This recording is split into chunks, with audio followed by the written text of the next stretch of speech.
Okay, so today we're going to take a few minutes to talk about special cases of division, namely with 0 and 1. Okay, so again, if we take any, let n be any number, and we're going to divide that number by 1, or in other words, we have n over 1. Well, any number divided by 1 is going to be itself. So this is going to be equal to n. Okay, and the reason is because if we use the division algorithm and we use any number, how many times is 1 going to go into any number? It's going to go in n times. And then we're done, because 1 times n is n, and we subtract, right, and we get 0. And we're done, because we have no remainder. Okay? And so any number divided by 1 is itself. So that means if I take 5 over 1, that's going to equal 5 for the same reason. So if I do the division algorithm and I use 5 divided by 1, well, remember, how many times does 1 go into 5? 5 times. So I put 5 up here. 1 times 5 is 5. Subtract 0. I'm done. I get 5. Okay. Now what about division by 0? Well, this is the same thing as 0 divided by n, which is going to be 0. Why? Same thing. How many times does 0 go into any number? 0 times.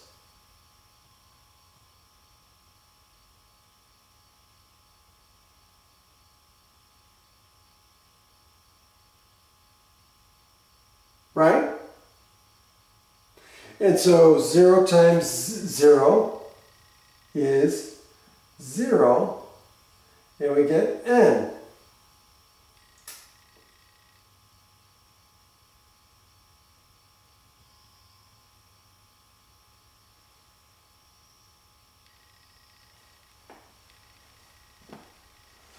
And then it just keeps going, right?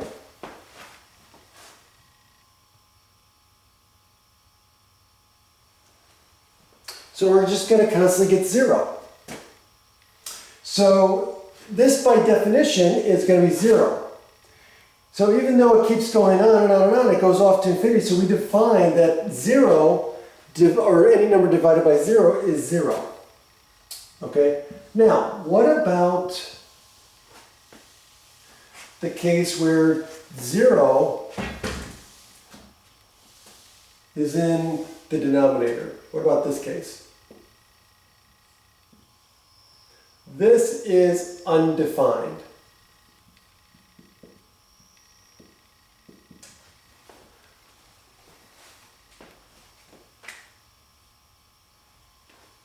Okay? Or the other word that's used is indeterminate, which means we cannot determine what the value is. Undefined or indeterminate.